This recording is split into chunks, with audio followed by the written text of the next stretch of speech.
मित्रांनो नमस्कार. आज मी अभिजित साहेब आणि निखिल साहेब आज आम्ही चाललोय खांजरवाडीला. काय झालं तर अण्णासू जाधव यांची एक बाग आहे खांजरवाडीला. तर त्यांना आपण आपले जे कळीचं पूर्ण शेड्यूल आहे ते दिलं होतं. तर ते कशा प्रकारचे कळी निघले आहे ते बघण्यासाठी आम्ही तिघं आज फील्ड व्हिजिटला चाललोय. साहेबांचीच गाडी आहे. म्हणलं चला जरा ऊन बी लागत होतं, म्हणतं भाऊ बघून यावं. आज अभिषेकचा वाढदिवस आहे. भाऊ वाढदिवस आहे, हार्दिक शुभेच्छा. तर वाढदिवसानिमित्त काय तर खुशखबर भेटला असं वाटतंय, कारण बागेला रिझल्ट गाववाली सांगितलं लय भारी आलाय. पण आम्ही आता बघायला चाललोय, बघून आता तुम्हाला व्हिडिओ टाकतो. माझे नाव अण्णासाहेब जाधव, पांढरेवाडी. मी ही बाग जुलैच्या 7 तारखेला धरलेली होती. त्याच्यानंतर 2-2.5 महिने मी खूप प्रयत्न केला, 5-6 लाख रुपये खर्च केला, पण 100% कळी सगळी पडली. त्याच्यानंतर निर्णय घेतला की आता ह्याच्यात डबल ह्याला इथरेल मारल्याशिवाय पर्याय नाही.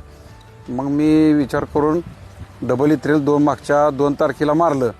आणि आता 6 महिना झालेला आहे. आपण बघताय मी स्वराज कृषी सेवामधून हे ब्लॅक डायमंड, हे हॉरिझन, फुलराणी ह्याचा प्रयोग केला.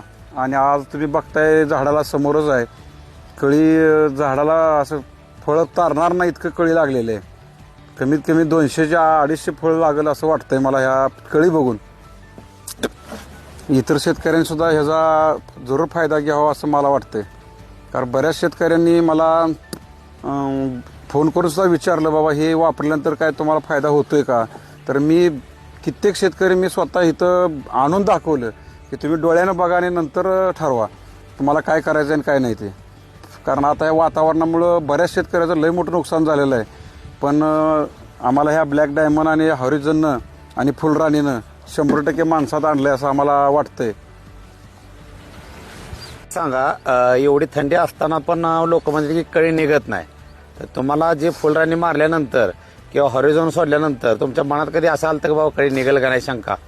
थंडीचं वातावरण भरपूर होतं, पण ही सोडल्यामुळे 100% कळी निघाली. बर. आणि जवळजवळ मी बघतोय की म्हणजे माझी कळी संख्या किती वाढते आज ह्याच्यात 95% मादी आहे. 5%च कुठं तर नर दिसतोय चुकून दिसला तर. काल काय झालं, एका कस्टमरनं मला सांगितलं की फुलराणी मारल्यामुळे सगळा नरच निघाला होता. असं काय असतंय का? आज त्या शेतकऱ्याला माझी विनंती असेल की जरूर इथं खांजवाडीच्या पूर्वेला नदीच्या काठालाच ही बाग आहे. कधी पण येऊन तुम्ही बघून खात्री करू शकता.